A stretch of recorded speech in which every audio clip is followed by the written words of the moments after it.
This is a tutorial for doing animation for a character in After Effects. We'll be using the puppet pin tool to do some of that, and we'll also be using some hinge animation. Now the first thing you have to do is create your artwork, usually in Photoshop, and each element needs to be cut out separately. So here I have a torso that I brought in. Here's a leg.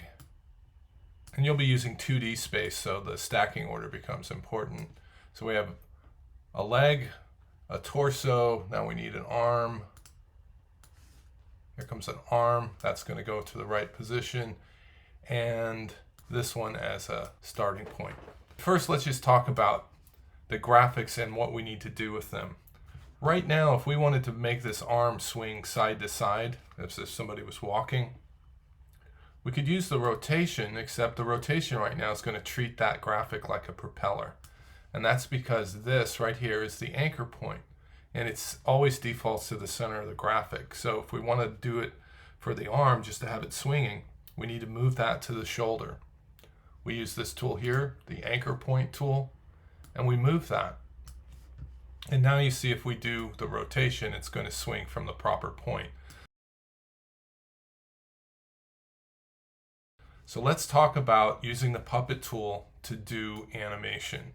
The puppet pin has 3 main pins that you need to be using to do this type of animation. If we open up the puppet pin, you'll see the first one is the puppet position tool. This one you can use to anchor something in position. In this case, we're going to put 2 of them here to keep the hips locked in place. The second type of pin we're going to use is the puppet advance pin. And we're going to put that where the knee is.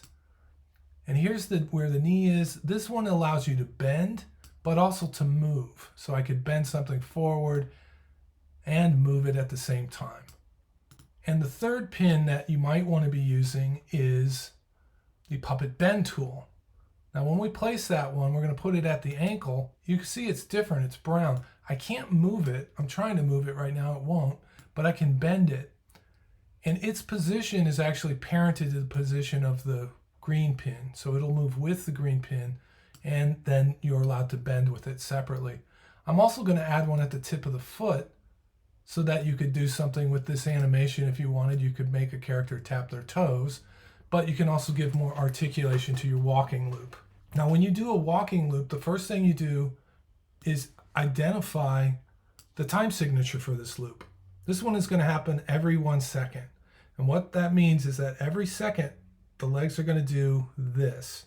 They're going to start in a position, they're going to move to the antipodal position, and then back. And that's where the loop takes place. For walking, about 1 second.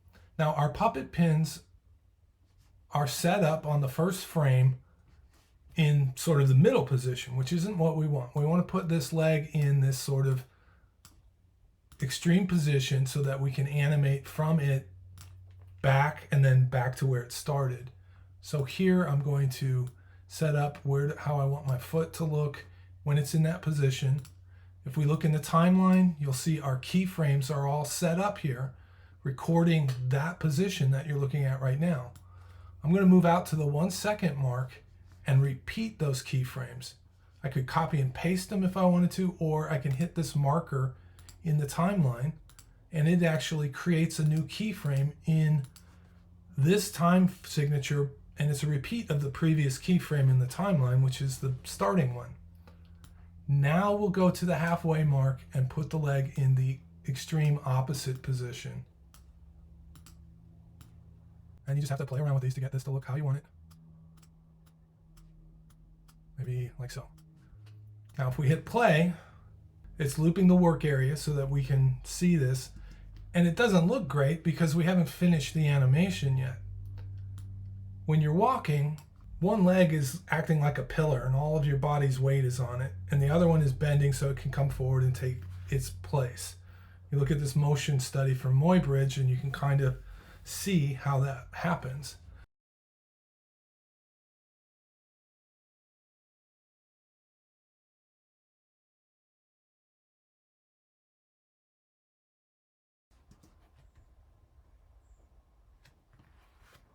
Okay, now that we have a working loop, It looks great, or pretty good anyway.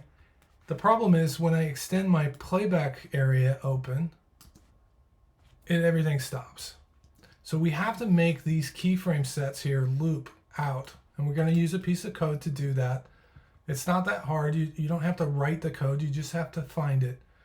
But the first thing you need to do is have a place to write the code, and if we want to add it to this keyframe set here, there's no place to write it, so we have to make that. You do that by going to Animation, Add Expression, and it creates an expression line for this code to be written. Again, you just have to find this. You don't have to know how to write it. And it's right here in the Expression Language menu. And if I open it up, go to Property, and you'll see there's 4 loop out commands in here. Go for the third one from the bottom. And if we let that play, you'll see, oh, that one is working. Nothing else is doing anything because we didn't tell this set and this one to do the same thing. So we go to this, we have this property here, expression, language menu, property, loop out, third one, I do that for this one, animation, expression, go to language menu, loop out, and same thing with this last one, expression. Now if we hit play, that loops out. Now the good news is we've already done the other leg. You don't have to go and reanimate the other leg. You have them. They're basically identical except they're offset by 12 frames.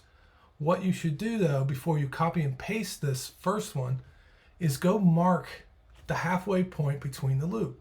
The loop is 1 second long, so at a half a second or in a 24 frame per second timeline, 12 frames. Mark that. You highlight the layer, go to Layer, Add Marker, and now you know exactly how much to offset it when I copy and paste. Offset it by 12 frames, and now you have a walking loop. And now we can turn on our other artwork. We'll add this arm to the animation. And this arm, we're just going to use a rotation. We could do pins on it if we wanted to have the arm bending more. If you were doing a running animation, the arm would be bending as it was running. But here, we're just walking, so we can just swing the arm. So we set up our arm. We put it in the right position. It's going to be opposite of the leg that it's on the side of the body with. Turn on the keyframer, move out to 1 second, add an identical keyframe, and then halfway through that animation, swing the arm back. We know we want this to loop because it'll happen once and then stop. So we have to, again, add expression, go to the language loop menu and say property loop out.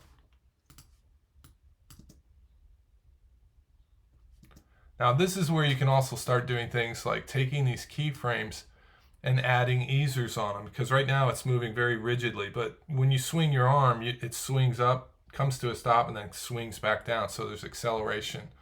Click on those keyframes, and I'm going to go to Keyframe Assistant, Easy Ease, and now we have that swinging motion. It looks more natural.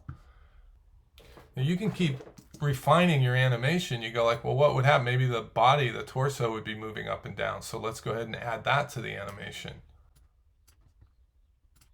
So again, I'm going to add the position. I'm going to go to the second marker, add another keyframe. And here I'm actually going to put the same one 3 times and then move the body either up or down here in between those, because that's how it would happen when you're walking. It's just the way it is. And we know we want to loop that position, add expression, loop out. Now I intentionally created a problem because the head and the arms aren't moving with the torso going up and down. And there's an easy fix for that. It's called parenting. So here's the side torso. Here's the blue, or one of the arms, the one that's closest to us. If I go to the parent link, I can just say, hey, parent to the torso. And now you'll see that arm is actually moving up and down with the torso. And I'll do the same thing with the head. And now you see everything's moving together.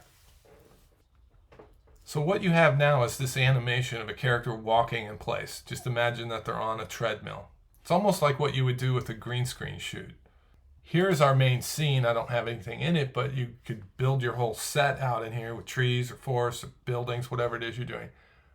Pull this into your composition. It's now sitting in a single layer doing all this work, which means we can now take it, and I'll just have it there, and keyframe it moving through your shot. And I'm not sure how fast that should go. I'm just going to guess. I'm going to move it from there to here. And at the very first keyframe, I'll have it start out of frame, so it just walks through. And then what's cool about that is that once you have that in there, you have multiples. You can offset those so that you can use the same character over and over again. You may also end up in a larger project. Now you have the character walking. You don't have to reanimate that. You'll end up with a lot of different comps with your character doing different things. Again, once you have that created, you can create a whole world. The character can be in it. They can cross through frame. If the camera's stationary, the camera could zoom in and follow them, catch up to them. It could be part of an establishing shot. Typically what you're doing with animation like this is the easiest is to animate a character walking in profile. Because if you try to make it look, if you try to animate the full body walking towards you, you have a bunch of perspective shifts that you can't do with flat graphics. You have to draw those or have true 3D for that. So basic strategy, character walking in profile, you catch up to them with the camera, and then maybe you now cut to a cowboy. You know, the first shot is to just tell you, is establishing where do we live? We're on, in a forest or in a city. Why are we here? Oh, we're interested in this person. We've caught up to them. They're walking somewhere slowly, fast, whatever. Cut to this, it's going to tell you like, oh, they're walking somewhere fast because they're happy. Maybe you notice, oh, they're carrying a bouquet of flowers, so they're going somewhere. It's starting to tell you a story by just, a shot sequence, very simple, 2-shot sequence. And there you go.